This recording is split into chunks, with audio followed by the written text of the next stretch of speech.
Ralph, ikaw ba yan? Gulat na gulat ako pagkakita sa gwapong lalaking kaharap ko. Ako nga, Lily. Ralph Ventura in the flesh. Hinalikan niya ako sa pisngi. To say I was thrilled to see him was an understatement. Pagkalipas ng 4 na taon ay nun ko lang uli siya nakita. He was my first love. We were college sweethearts and we were together for more than 2 years. Nagkahiwalay lang kami na umigrate ang pamilya niya sa Australia. Ang tagal ko nang iniyakan noon ng pag-alis niya. Mahal na mahal ko siya noon. He was everything I ever wanted in a man. Siya ang naging pamantayan ko tuwing may manliligaw sa akin. Kahit si Vianney ay kumpara ko na sa kanya. Nang magpasya siyang umalis ay sinikap naming huwag masira ang aming relasyon. But a long-distance affair didn't suit us well. Balde-balde ang luha ng iniyak namin bago kami nakapagdesisyong maghiwalay. Pinutol namin ang aming komunikasyon. Mas mainam kasi na wala na kaming komunikasyon kahit kaunti para makapag-move on kami pareho. After Ralph, I had 3 failed relationships. My short-lived lang ang mga iyon. Rebound relationship lang ang mga iyon dahil hindi ko pa mabura sa puso ko si Ralph. Until Vian came along. Simula noon ibihira nang sumagi sa isip ko si Ralph. I knew I was finally over him. But see him again tonight brought back a lot of sweet memories. Ganon din kaya ang nararamdaman ni Vian nang magkita uli sila ni Steph? Kailan ka dumating? Nagbabakasyon ka ba rito sa Maynila? Excited na tanong ko kay Ralph. He led me to a table and we sat down. Doon ko lang napansing pandalawahan lang ang mesa. Naset up ba ako ni Ann? Hey, tayo lang ba ang nandito? Hindi ba darating ang tropa? Relax, Lily. Darating din sila maya-maya. I just want us to spend some quiet time together before they arrive. Paniniguro niya. Nakahinga ako ng maluwag. Hindi ko dapat kalimutan na may nobyo ako at hindi magandang tingnan na kasama ko ang ex-boyfriend ko. Now I understood why Vian tagged me along with his dinner with Steph. Para ako nagtataksil sa kanya ngayong may kasama akong ibang lalaki. Lalo na at ex ko pa. Kung kaming dalawa lang talaga ni Ralph ang magdi-dinner, ay talagang sasakalin ko si Ann dahil sa paglalagay niya sa akin sa alanganin. Somehow, I still felt guilty. Ang paalam ko kasi kay Vian ay gimmick ng barkada. Sa bagay, hindi ko naman alam na kasama namin si Ralph. Gaya ni Vian, hindi ko rin naikwento na in detail sa kanya ang mga naging relasyon ko. Hindi rin kasi siya nagtatanong. Madalas niyang sabihin na mas importante ngayon kaysa sa kahapon. But it looked like our past was catching up on us. It's good to see you again after 4 years. Kumusta ka na? Mukhang hindi ka tumatanda. Para ka pa ring teenager. Ani Ralph. Are you complimenting me or are you trying to imply I have a weird taste in fashion? Biro ko sa kanya. Tumawa siya. His laughter brought back a lot of memories. He always made me laugh. Kahit nagpapaka-corny siya noon, ay naa-appreciate ko ang lahat ng ginagawa niyang gimmick para lang mapatawan niya ako. He was a romantic at heart. Kabaligtaran siya ni Vian. Palagi niya ako nireregaluhan ng mga small trinkets na wala namang kaming gamit pero labis na nagpapasaya sa akin. Ang dami niyang ibinibigay na sorpresa sa akin noon, lalo na kapag may okasyon. He always made it a point to plan something special and sweet. Mahilig siya magsulat ng love letter. Isinusulat niya sa stationery ang mga sweet nothings niya at saka niya email sa akin. Halos araw-araw may natatanggap akong sulat galing sa kanya. Those were things I remembered about him that made me love him all those years ago. Ang mga iyon din ang namimiss ko nang mag-break kami. I'm complimenting you, Lily. What I mean is, you haven't aged. Maganda at sexy ka pa rin. Di katulad ko na may uba na sa sobrang stress sa trabaho. Ngumiti siya. Hindi ako sang-ayon sa sinasabi niya dahil boyish pa rin siya. Nakalakos shirt at maong pants siya. Mapagkakamalan pa rin siyang baget sa forma niya. Ang hindi ko lang makita ay kung talagang may uba na nga siya. But all in all, he was still one attractive guy. Natawa na lang ako sa sinabi niya pero hindi ko na siya pinuri. Baka kasi maging mutual admiration club kaming dalawa kapag inumpisahan namin purihin ng isa't isa.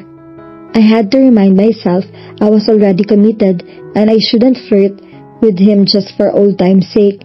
Better safe than sorry, sabi ko sa isip. Kumusta na ang buhay mo sa Sydney?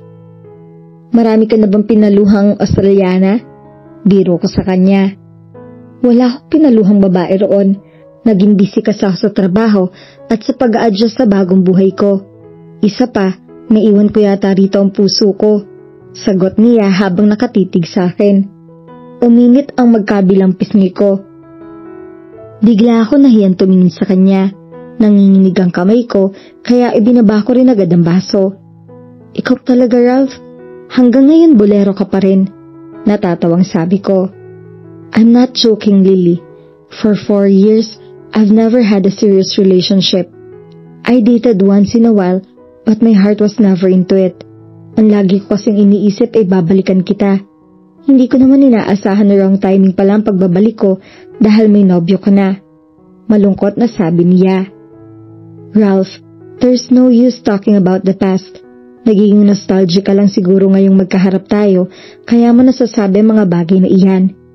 Why don't you give yourself a chance to find somebody new? Tiyak ko naman na maraming magpapapansin sa'yo. Ikaw pa, chick boy ka yata. Lily, seryoso ako. Ikaw pa rin ang gusto ko.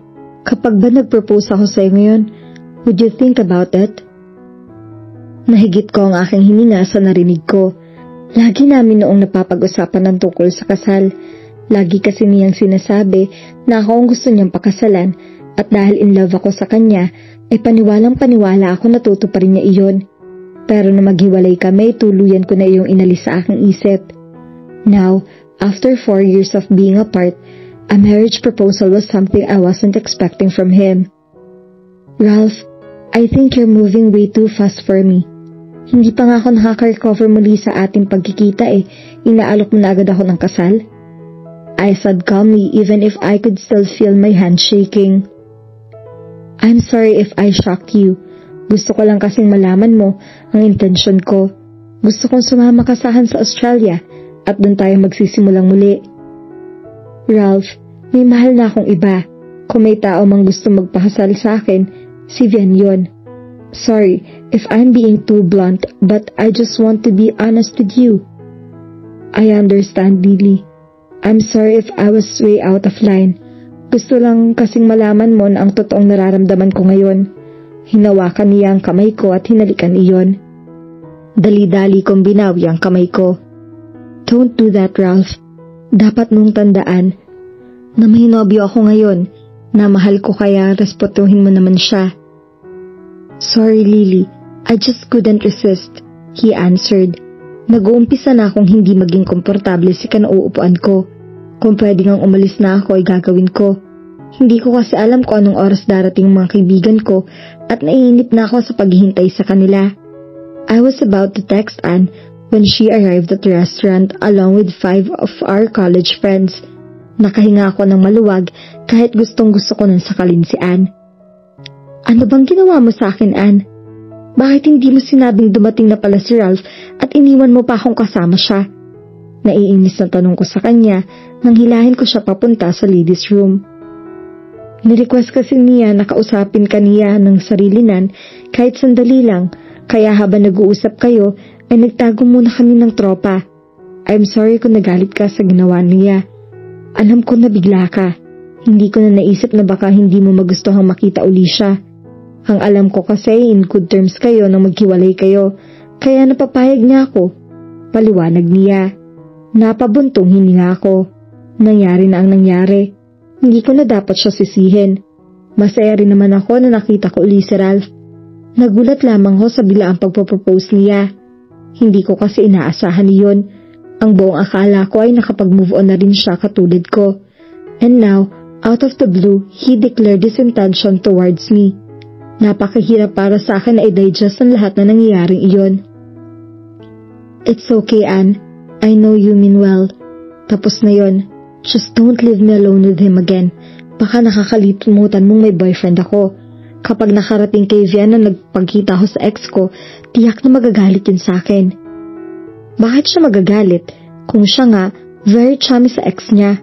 Nakataas ang kilay na tanong ni Anne. Hindi sila chummy.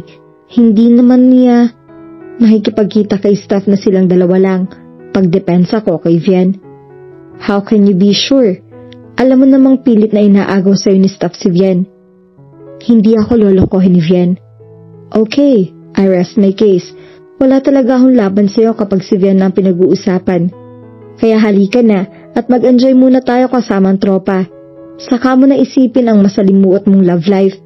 Hinila na niya ako pabalik sa aming mesa. Nag-enjoy ka ba sa get-together ng tropa niyo, Lily? Tanong sa akin ni Vian. Nagme-merienda kami sa isang snack bar pagkatapos naming manood ng sine. At least twice a month ay nanonood kami ng sine at kumakain sa labas. Kahit anong pelikula ay pinapanood namin. Ang mahalaga ay may bonding time kami. Muntik na humasamid sa iced tea na iniinom ko.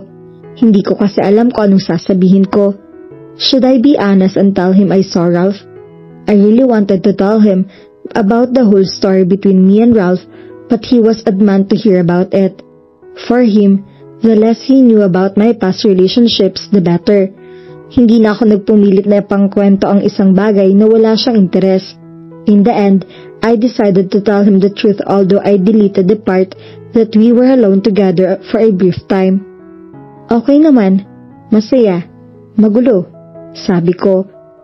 Kompleto ba ang grupo nyo? Sayang at hindi ako nakasama. Oo, dumating nga rin pala si Ralph. Vian looked at me quizzically. Ralph? Ralph as in your first love who left for Australia? Gulat na tanong niya. Tumango ako. Yeah, he's here for vacation. Simpleng sagot ko. Ayoko nang mag-elaborate at baka kung saan pa umabot ang usapan namin. Did you talk to him? Is he already married? Usisa niya. I felt myself blush with his questions. Bigla kasi ako nakaramdam ng kaunting guilt. Hindi ko kasi alam kung paano sasagutin ang tanong niya. Hindi siya seloso, pero tiyak na magagalit siya kapag nalaman niya ang ginawang pag-set up sa akin ni Anne. Hindi ko rin alam kung paano umpisahang sabihin na nag-propose si Ralph ng kasal sa akin. Pero hindi rin ako matatahimik kapag hindi ko sa kanya ipinagtapat iyon. After all, nang magkita sila ni Steph ay kasama niya ako. Oo, nagkausap kami sandali. No, he's not yet married. Tumingin ako sa kanya. Kumunot ang noo niya. Kung tama ang basa ko sa ekspresyon niya, mukhang nag-aalala at nagsaselo siya. He was about to say something, but it seemed he changed his mind and he just continued eating. Na-disappoint ako sa reaksyon niya.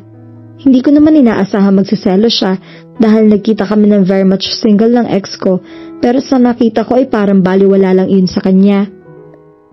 Sandali lang siyang nabahala, pero sa kalaunan ay ipinagkibit-balikat lang niya ang sinabi ko. Hindi ko nga alam kung matutuwa ako dahil talagang labis ang tiwala sa akin o mayayamot ako dahil parang wala namang anuman sa kanya na nakasama ko si Ralph nang hindi niya kasama. Paano kung sabihin ko sa kanya na nagpropose si Ralph sa akin? Ano kaya ang magiging reaksyon niya? Ganun pa man, nagpasya na lang ako manahimik. Kung siya nga ay hindi naging honest sa akin tungkol sa naging engagement nila ni Steph, ako man siguro ay maaaring maglihim din sa kanya. Kahit may karapatan siyang malaman ang ginawa ni Ralph, ay tatago ko muna iyon sa ngayon.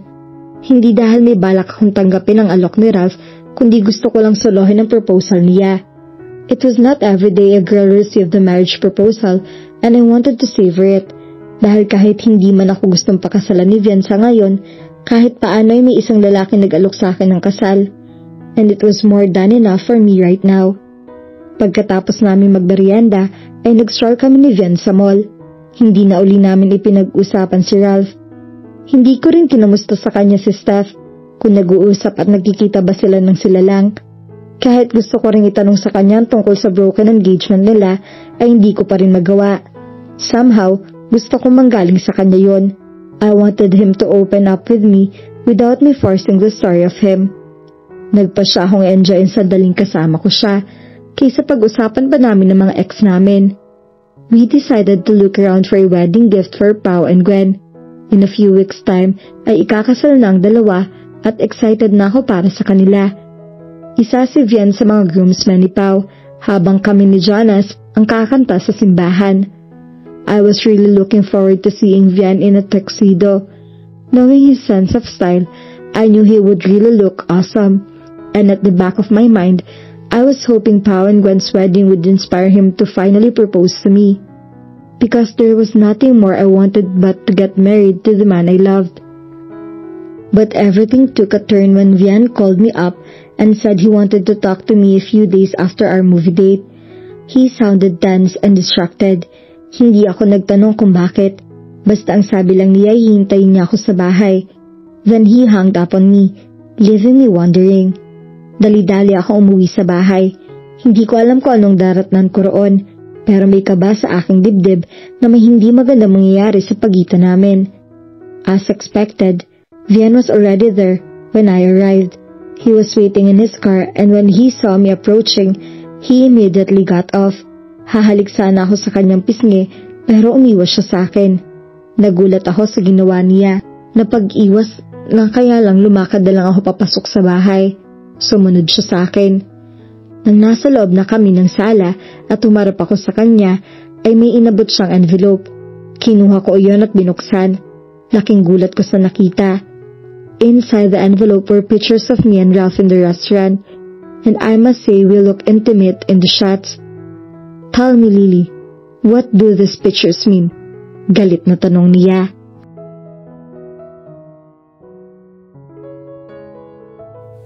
At dito na po nagtatapos ang ating kwento. Sabay-sabay po nating abangan ang susunod na kabanata.